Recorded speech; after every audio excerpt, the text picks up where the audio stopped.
Hello dear students, we are studying the chapter arenes and aromaticity और हमने जो topic start किया हुआ है that is the mechanism of the electrophilic aromatic substitution reaction in case of the arenes. So जो next हमने पढ़ना है इसमें मैकेनिज्म नेक्स्ट रिएक्शन का under electrophilic aromatic substitution.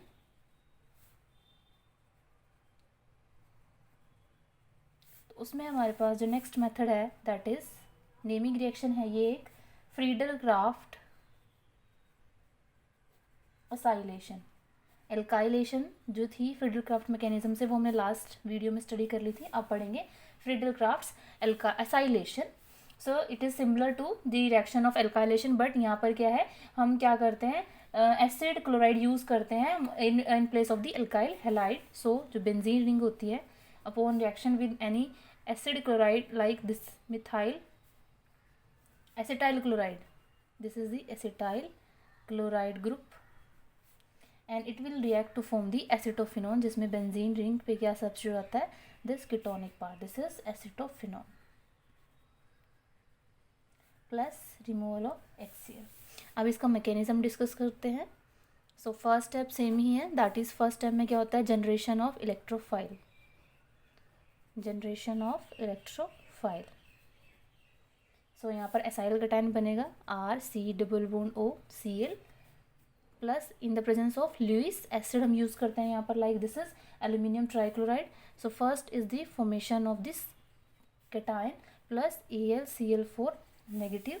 Second step क्या होता है, second step is the formation of cation जिसमें आपके पास जो क्या होगा, ये इलेक्ट्रोफाइल है, ये अटैक करेगा over the benzene ring. So and we get three resonating structure in which the positive charge is dispersed over the carbon atoms। यहाँ पर आपके पास अटैच हो जाएगा H एंड जो ग्रुप आपके पास आया है दैट इज COR। R यहाँ पर क्या है, इट में भी मिथाइल, डिपेंड अपॉन आपने एसिड क्लोराइड कौन सा यूज़ किया हुआ है। नेक्स्ट स्टेप में फर्दर डिस्पर्स होगा पॉजिटिव चार्ज। सो यहाँ पर डबल बॉन्ड, यहाँ पर positive charge C≡ORH। Next step में अगेन कॉन्ट्रीब्यूटिंग स्ट्रक्चर आएगा जिसमें पॉजिटिव चार्ज इस कार्बन आइटम पे आएगा, यहाँ पर डबल बॉन्ड एंड यहाँ पर C≡OR एंड हेयर H। सो इनको हम क्या कर सकते हैं, रेजोनेंस हाइब्रिड की फॉर्म में दिखा सकते हैं बाय एक वन रेजोनेटिंग स्ट्रक्चर जिसमें पॉजिटिव चार्ज ऐसे डीलोकेलाइज हो रखा है और यहाँ पर C≡ORH। सो ये आपके पास क्या है, resonance hybrid structure. Third step क्या होता है, it is the abstraction of proton from this resonance hybrid structure जिसमें आपके पास जो बेस होता है जो रिएक्शन मिक्सचर में ही प्रेजेंट है, it will abstract the proton from any of the resonating structure जिसको मैंने रेजोनेंस हाइब्रिड की फॉर्म में दिया है। एंड ये जो बॉन्ड पेयर होते हैं CH बॉन्ड के, वो मूव कर जाते हैं towards the ring to form again the aromaticity of this ring and this is a fast reaction and you know formation of carbocation is a slow step. So यहाँ पर आता है formation of this type of compound plus AlCl3 plus HCl। Next reaction जो हमने study करनी है that is mercuration. ये सारी ही हम स्टडी कर रहे हैं under electrophilic aromatic substitution reaction. Mercuration में क्या होता है, जिसमें बेंजीन रिएक्ट करती है मर्क्यूरिक एसिटेट के साथ। So in this reaction benzene react with mercuric acetate having formula HgOCOCH3 twice and ये रिएक्शन क्या है, रिवर्सिबल है और आपके पास जो प्रोडक्ट बनता है that is mercury benzene HgOCOCH3 and यहाँ पर ये था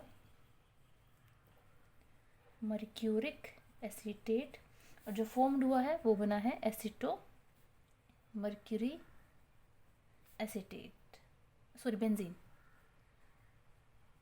यहाँ पर ये एसिटो ग्रुप है, ये मर्क्यूरिक है और ये आपके पास बेंजीन रिंग है प्लस रिमूवल होती है एस्टिक एसिड की CH3COH।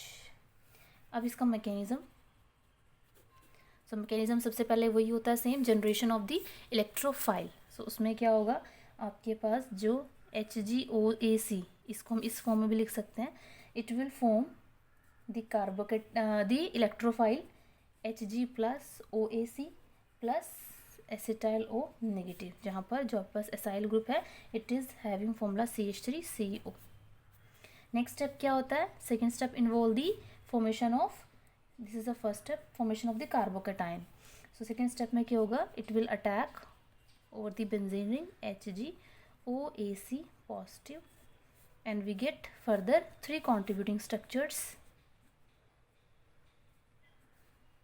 plus HgOAC having positive charge and H. Next step में it will move like this, Hg plus OAC H. In the next step again there is a dispersal of this positive charge Hg plus OAC H, and इनको हम show कर सकते हैं further by one resonating structure Hg plus OAC and here H. Next step क्या होता है? That is the removal of proton, and it is done by the base present in the reaction, and that is this. It will abstract the proton from any of the resonating structure Hg positive OAC, and further यहाँ पर क्या आएगा? Ring अपनी aromaticity को दोबारा gain कर लेगी, and what we get this acetomercuri benzene plus acyl acetic acid यहाँ। सो ये आपके पास थी electrophilic aromatic substitution reaction. Next हमने जो स्टडी करना है topic, that is the role of catalyst. Role of catalyst in electrophilic substitution reaction. अब यहाँ पर कैटलिस्ट का क्या रोल है? सो जो इलेक्ट्रोफिलिक एरोमेटिक सब्स्टिट्यूशन रिएक्शन होती हैं वो बेंजीन में कैसे होती हैं? इन the presence of a catalyst, और या हम कोई भी लुईस एसिड यूज़ कर सकते हैं, जैसे एल्यूमिनियम हैलाइड हमने यूज़ किया, या कोई प्रोटोन एसिड। सो अब इसकी नेसेसिटी क्या है? सो सबसे पहले हम चेक करेंगे what are the necessity for the presence. तो सबसे पहले नेसेसिटी क्या है कि जो एरोमेटिक रिंग होती है दैट इज बेंजीन रिंग, वो स्टेबलाइज होती है, बिकॉज उसमें क्या होता है? There is a delocalisation of pi electron cloud. So benzene ring is stabilised due to pi electron delocalisation. That means कोई भी चीज़ जो स्टेबल है वो रिएक्ट क्यों करेगी? इस वजह से बेंजीन रिंग को अगर हमें एक्टिवेट करना है उसके लिए हमें रिक्वायर्ड होगी किस चीज़ की? कैटलिस्ट की। तो सबसे पहला रीज़न तो ये है कि बेंजीन रिंग स्टेबलाइज हो रही है क्योंकि वहाँ पर पाई इलेक्ट्रॉन का क्या हो रहा है? डीलोकलाइजेशन। सेकेंड थिंग क्या है कि जो इलेक्ट्रोफिलिक अटैक होता है उसके बाद जो बीच में सेकेंड स्टेप होता है that is the formation of carbocation. तो जो कार्बोकेटाइन बनता है वो होता है non aromatic, and that means वो क्या होगा? अनस्टेबल। अब बेंजीन रिंग आपके पास स्टेबल है और बन उससे रहा है अनस्टेबल, तो वो रिएक्शन क्या होती है? एज सच फिजिबल नहीं होगी। तो हमें क्या करना पड़ता है? एक उस केस में एनर्जी बहुत कॉस्टली हो जाती है, दैट्स वाई वहाँ पर नीड हो जाती है किस चीज़ की? That is catalysis. So electrophilic substitution reaction leads to formation of a carbocation which is non-aromatic, while जो स्टार्टिंग आपके पास बेंजीन रिंग है, starting benzene ring is aromatic, वो एरोमेटिक कैरेक्टर की है।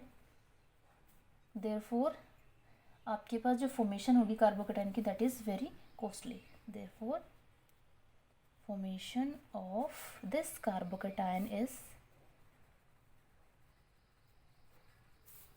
Costly energetic. सो इसकी वजह से क्या है? हमें रिक्वायर्ड होती है किस चीज़ की? कैटलिस्ट की। अब जो कैटलिस्ट होता है वो क्या करता है? सो जो इलेक्ट्रोफिलिक अटैक होता है एरोमेटिक रिंग पे, उसमें क्या है? जो इलेक्ट्रोफाइल का अटैक है वो ज़्यादा क्या होता है? डिफ़िकल्ट होता है एज़ कम्पेयर टू अगर हम normal carbon double bond carbon की बात करें, किसी भी सिंपलर एल्कीन की बात करें उसमें, लेकिन एरोमेटिक में वो थोड़ा डिफिकल्ट होता है। सो जो इलेक्ट्रोफाइल रिक्वायर्ड होता है इलेक्ट्रोफिलिक सब्स्टिट्यूशन के लिए वो क्या होना चाहिए? एक्टिव। सो जो इलेक्ट्रोफाइल है जो अटैक करता है, electrophile must be more active वो क्या होना चाहिए, मोर एक्टिव होना चाहिए फॉर सब्स्टिट्यूशन रिएक्शन। इसीलिए तो हम क्या करते हैं, कैटलिस्ट को यूज़ कर सकते हैं। अब उसका कॉज क्या है, कैटलिस्ट करता है क्या है, कैटलिस्ट पोलराइज दी अटैकिंग मॉलिक्यूल। कैटलिस्ट क्या करेगा, ये जो अटैकिंग मॉलिक्यूल है उसको पोलराइज कर देगा, attacking molecule, and develop a positive charge.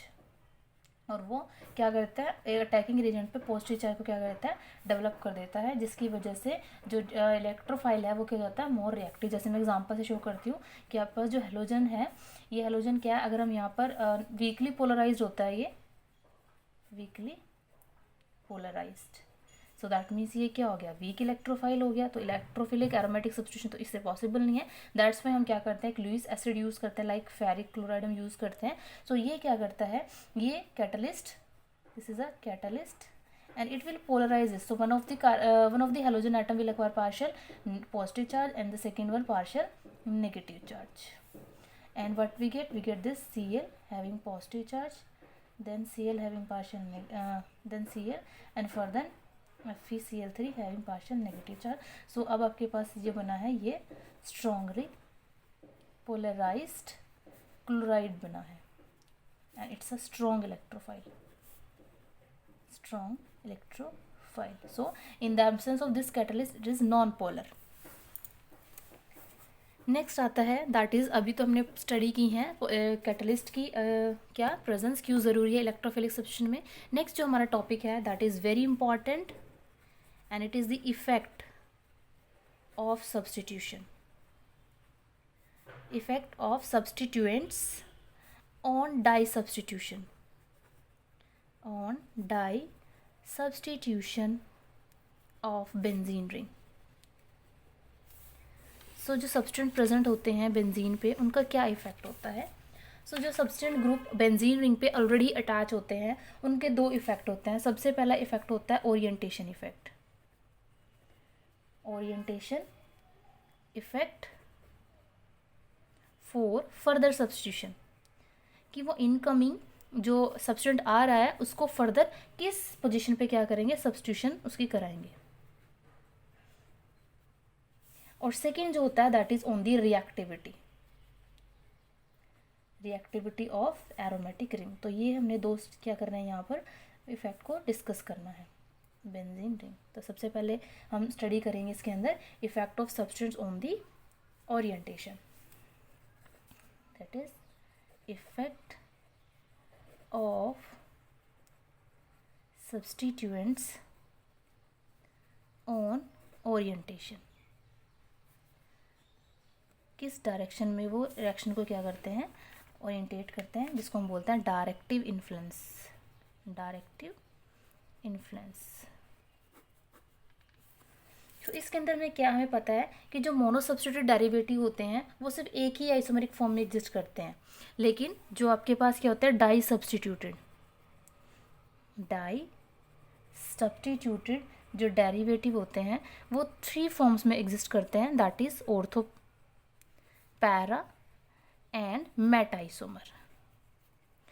That means जब भी इलेक्ट्रोफिलिक सब्स्टिट्यूशन होगी सो हमें क्या मिलना चाहिए, we get a mixture of ortho, para and meta. But actual practice में ऐसा नहीं होता। एक्चुअल प्रैक्टिस में हमें क्या मिलता है, कोई भी दो के मिक्सचर की क्वांटिटी ज़्यादा होती है और जो मेटा प्रोडक्ट है वो कम होता है, या फिर सिर्फ मेटा प्रोडक्ट ही ज़्यादा बनता है और जो आपके पास ऑर्थो और पैरा प्रोडक्ट है उनकी क्या होती है, क्वांटिटी बहुत लेस होती है। जैसे हम बात करें टोल्यूइन की एग्जाम्पल अगर हम लें तो टोल्यूइन की अगर हम करते हैं nitration, so upon nitration in presence of HNO3 and sulfuric acid, both are concentrated nitrating mixture है ये। so we get 3 type of product, that means ortho plus meta plus para product। So product हमें क्या मिलते हैं, तीनों मिलते हैं, लेकिन क्वांटिटी क्या होती है, ये डिपेंड करती है, जिसमें आपके पास या तो ऑर्थो और पैरा की क्वांटिटी ज़्यादा होगी, मेटा की कम होगी, या फिर मेटा की क्वांटिटी ज़्यादा होगी, इन दोनों मिक्सचर की क्या होती है, कम। सो यहाँ पर जो आपके पास ऑर्थो प्रोडक्ट बनता है दैट इज़ ओनली 52.5%, और जो पैरा प्रोडक्ट बनता है इट हैव क्वांटिटी 44%, एंड जो मेटा प्रोडक्ट है दैट इज़ 3.5%। दैट मीन्स इसमें जो मेजर क्वांटिटी में है that is a mixture of the ortho and para product. Similarly अगर हम बेंजोइक एसिड की नाइट्रेशन करते हैं तो उस केस में भी जो मेटा प्रोडक्ट होता है उस केस में पैरा प्रोडक्ट की क्वांटिटी कम होती है। जैसे मैं शो करती हूँ आपको, बेंजोइक एसिड की अगर हम करते हैं नाइट्रेशन, सो HNO3 अगेन कॉन्सेंट्रेटेड HNO3 है in presence of H2SO4। So heat भी करना है इसको 303 केल्विन टेम्परेचर पे। हमारे पास क्या बनते हैं, अगेन मिक्सचर ऑफ प्रोडक्ट जिनको हम उनकी परसेंटेज की बेस पे भी डिफाइन करेंगे। मेटा प्रोडक्ट मेजर बनता है इस केस में, और जो आपके पास ऑर्थो प्रोडक्ट बनता है वो क्या बनता है, ऑर्थो और para these are in less quantity COH। सो यहाँ पर आएगा ऑर्थो प्रोडक्ट और यहाँ पर पैरा प्रोडक्ट। सो जो बनेगा Meta that is 75.5%, ortho is only 19.6 and para is again very lower having very low quantity that is 4.9%। So that means कि आपके पास यहाँ पर क्या है, जो आपके पास इफेक्ट है सब्सटेंस का वो ओरिएंटेशन पे एक ज़्यादा इफेक्टिव इफेक्ट है। सो यहाँ पर जो एबिलिटी होती है एक ग्रुप की जो ऑलरेडी बेंजीन रिंग पे प्रेजेंट है, लाइक यहाँ पर बेंजोइक एसिड में COH ग्रुप प्रेजेंट है, कि वो जो इनकमिंग सब्सटेंट है उसको कहाँ पर एंट्री देता है उस बेंजीन रिंग में, उसको हम बोलते हैं that is the directive effect influence और the orienting influence. So the ability of a group already attached to benzene ring to direct the new substituent, जिसको हम यहाँ पर बोलते हैं new एंट्रेंट, that is the new substituent और group substituent, या फिर इसको हम बोलते हैं group, is called that is called the directive और ओरिएंटिंग इन्फ्लुएंस।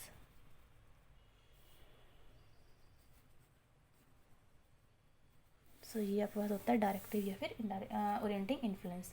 सो आपके पास दो कैटेगरी में हम इसको डिवाइड करते हैं कि कौन से ग्रुप्स आपके पास हैं वो ऑर्थो पैरा डायरेक्टिंग है और कौन से वाले ग्रुप क्या है मेटा डायरेक्टिव है। तो सेकेंड आपके पास आता है मेटा डायरेक्टिव।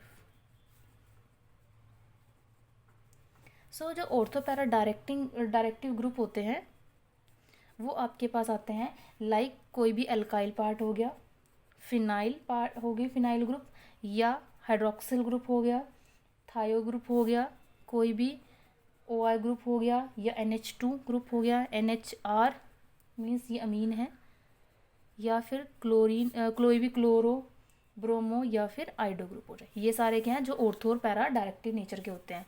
मेटा डायरेक्टिव कौन से होते हैं, like NO2, sulphuric acid SO3H, cyanide group, then aldehydic group, या कोई भी COR ग्रुप। और इसमें जैसे हमें एग्जांपल भी पढ़ा ऊपर, कार्बोक्सिलिक ग्रुप भी इसमें आ जाता है, और इस टाइप से कोई भी सब्सटेंट है, ये सारे क्या होते हैं, these are the meta directive group. अब इसको हम सिंपली कैसे लर्न कर सकते हैं कि कौन सा ग्रुप क्या है ऑर्थो डायरेक्टिंग है, कौन सा मेटा डायरेक्टिंग है। उसके लिए हम क्या कर सकते हैं, जो जनरल फॉर्मूला बनाया हुआ है कि जितने भी क्या है ग्रुप है, group having double and triple bond, एक जनरल ऐड है ये मेमोरी के लिए कि जो ग्रुप हैविंग जिनमें डबल बॉन्ड है और ट्रिपल बॉन्ड है, या फिर क्या होता है पॉजिटिव चार्ज है, पॉजिटिव चार्ज कोई भी ग्रुप है, ठीक है, वो आपके पास क्या होता है, they are meta directing, they are meta directing. Like इस केस में आपके पास ये जो साइनाइड है यहाँ C डबल बॉन्ड आएगा, ठीक है, या फिर आपके पास अब पॉजिटिव ग्रुप में कौन कौन से आ जाते हैं, लाइक आपके पास आ जाए N पॉजिटिव R3, इस टाइप से कोई पॉजिटिव चार्ज कैरिंग है, वो सारे क्या होते हैं मेटा डायरेक्टिंग। तो दैट मीन यहाँ से शो भी हो रहा है ये सारे के सारे कौन से हैं जिनके पास डबल बॉन्ड या ट्रिपल बॉन्ड प्रेजेंट है। नेक्स्ट आता है इसमें, ये तो है फर्स्ट की कैसे आपको पता लगेगा कौन सा ग्रुप क्या है मेटा डायरेक्टिंग है और कौन सा ortho para. This is the memory 8। Next आपके पास आता है कि जितने भी आपके पास ग्रुप हैं, group not having double bond, not having double and triple bond, या हम बोल सकते हैं मल्टीपल बॉन्ड, मल्टीपल बॉन्ड, वो आपके पास क्या होता है, they are ortho and para directing. जैसे आपके पास ये सारे ग्रुप हैं, इनके अंदर कहीं भी डबल बॉन्ड प्रेजेंट नहीं है, ना कोई मल्टीपल बॉन्ड है, तो उनको हम क्या बोलते हैं, these are the ortho para directing group. Next आता है सेकंड स्टेप, जो हमने पढ़ना था इफेक्ट था, फर्स्ट था ओरिएंटेशन, सेकंड आता है रिएक्टिविटी। रिएक्टिविटी का जो इफेक्ट होता है इसको हम बोलते हैं effect of substituent, effect of substituents on reactivity.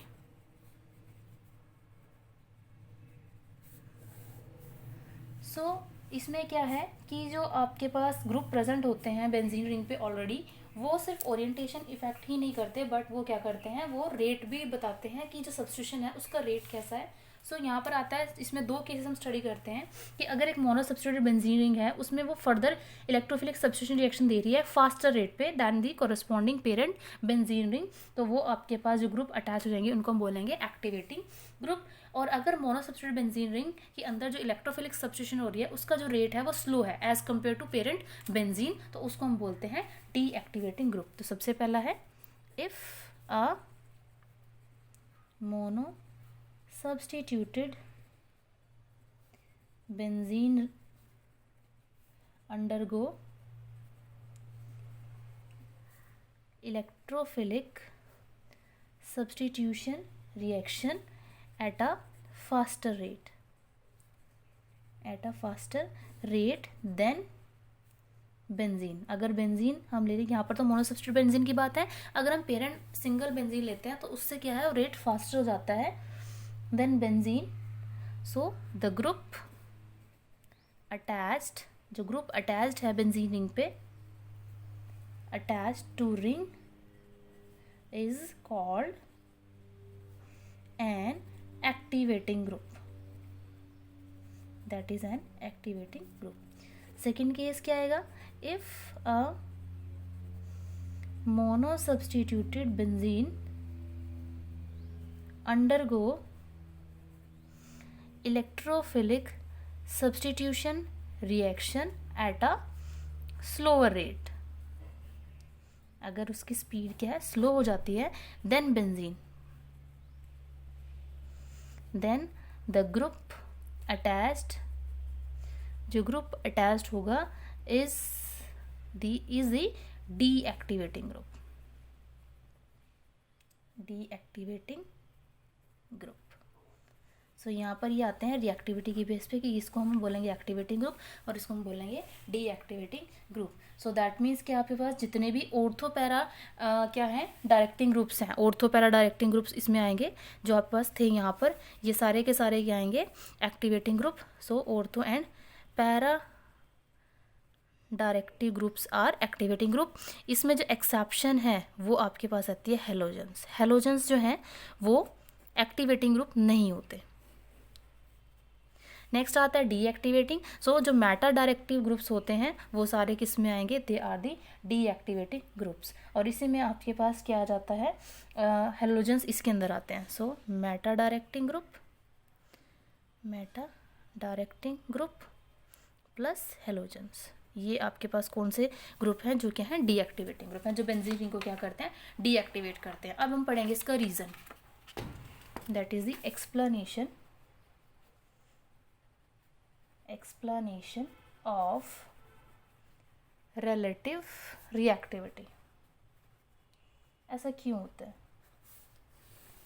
कि कोई ग्रुप आपके पास क्या है, वो ऑर्थो पैरा डायरेक्टिंग है, मेटा डायरेक्टिंग है, और वो कैसे रिंग को क्या करते हैं, एक्टिवेट करते हैं या डीएक्टिवेट करते हैं, उसका रीज़न क्या है। सो हमें पता है जो भी इलेक्ट्रोफिलिक सब्स्टिट्यूशन रिएक्शन हम स्टडी कर रहे हैं उसके अंदर जो रेट डिटरमाइनिंग स्टेप है that is the second step. सो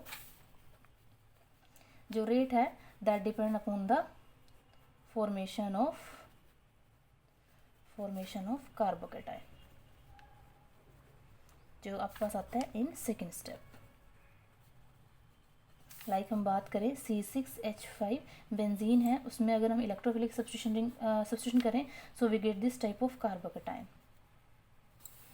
सो यहाँ पर क्या, कोई भी फैक्टर जो इस क्या करेगा, लोअर करेगा एक्टिवेशन एनर्जी को for the preparation of the और for the increase the overall rate of reaction, वो क्या करेगा, वो रेट ऑफ रिएक्शन को इंक्रीज करेगा। दैट मीन्स अगर एक्टिवेशन एनर्जी क्या हो जाएगी, कम हो जाएगी, तो कार्बोकेटाइन की स्टेबिलिटी ऑटोमेटिकली ज़्यादा हो जाएगी। तो वो वाले फैक्टर्स जो कार्बोकेटाइन को स्टेबलाइज करते हैं थ्रू दी ट्रांजिशन स्टेट, उनको हम क्या बोलेंगे कि वो एक्टिवेशन एनर्जी को कम करेंगे और वो क्या करेंगे, रेट ऑफ रिएक्शन को इंक्रीज करेंगे। So any factor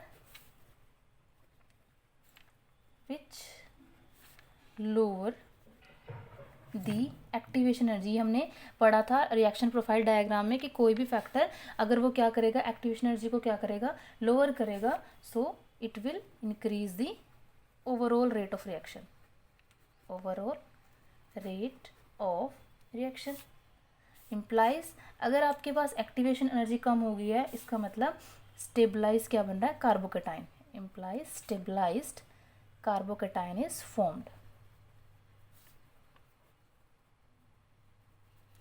that means factors जो क्या कर रहे हैं, which stabilize the carbocation,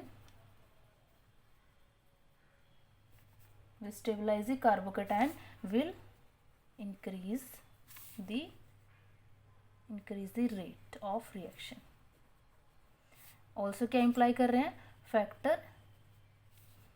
factors which destabilize the carbocation will decrease the rate of reaction। सो अब इसको हम बात करते हैं इन टर्म्स ऑफ कि आपके पास जो ग्रुप प्रेजेंट है वो इलेक्ट्रॉन रिलीजिंग है या वो इलेक्ट्रॉन विथड्रॉइंग है। सो जो कार्बोकेटाइंस होते हैं वो स्टेबलाइज होते हैं बाय द ग्रुप जो क्या होते हैं, इलेक्ट्रॉन रिलीजिंग नेचर के होते हैं। दैट मीन्स वो क्या करेंगे, वो कार्बोकेटाइन पे जो पॉजिटिव चार्ज आएगा उसको क्या करेंगे, दैट इज उसको न्यूट्रलाइज करेंगे। लेकिन ऐसा करते हुए जो आपके पास पॉजिटिव चार्ज है वो किस पे आ जाता है, वो जो आपके पास क्या है ग्रुप होता है वो अपने आप ले लेता है। दैट मीन्स वहाँ पर डिस्पर्सल ऑफ चार्ज हो जाता है और उसकी वजह से रिएक्शन रेट ऑफ रिएक्शन क्या होता है, फास्टर। लेकिन अगर हम बात करते हैं इलेक्ट्रॉन विथड्रॉइंग ग्रुप की, तो इलेक्ट्रॉन विथड्रॉइंग क्या करेंगे, वो आपके पास यहाँ पर पॉजिटिव चार्ज को क्या करेंगे और इंटेंसीफाई करेंगे। अगर इंटेंसीफाई करेंगे दैट मीन्स कार्बोकेटाइन क्या रहेगा, डिस्टेबलाइज रहेगा तो रेट ऑफ रिएक्शन क्या होता है, डिक्रीज कर सकता है। सो यहाँ पर हम स्टडी करते हैं कि इफेक्ट द रिलीज और withdrawal, release and withdrawal of electrons, वो क्या होता है, that may take place through inductive effect alone, या तो सिर्फ इंडक्टिव इफेक्ट के बेस पे हो जाए, एंड या क्या हो जाए through the net result of inductive and resonance effect, inductive and resonance effect. जैसे हम बात करते हैं यहाँ पर एग्जांपल लेते हैं, this is the toluene and upon the reaction with an electrophile, what we get the this type of carbocation. If we have simple benzene, we get again जिसमें पॉजिटिव चार्ज डीलोकलाइज रहेगा पूरे benzene ring पे इस type से। और अगर हमारे पास क्या है, नाइट्रो ग्रुप प्रेजेंट हो जाता है और अपॉन इलेक्ट्रोफिलिक सब्स्टिट्यूशन रिएक्शन जो आपके पास सेकेंड स्टेप में इंटरमीडिएट बनेगा, उसमें आपके पास यहाँ पर नाइट्रो NH, तो इस टाइप से आपके पास क्या है, ये मैंने 3 एग्जांपल शो किए हैं। अब जो आपके पास मिथाइल ग्रुप होता है, this methyl group have electron releasing nature, while जो आपके पास नाइट्रो ग्रुप है it is have electron withdrawing nature. So जो इलेक्ट्रॉन रिलीजिंग ग्रुप यहाँ पर है, ये क्या करेगा, ये मिथाइल ग्रुप क्या करेगा, इस कार्बोकेटाइन को स्टेबलाइज करेगा क्योंकि यहाँ पर पॉजिटिव चार्ज को क्या करेगा, ये डिस्पर्स करेगा फ्रॉम दी बेंजीन रिंग।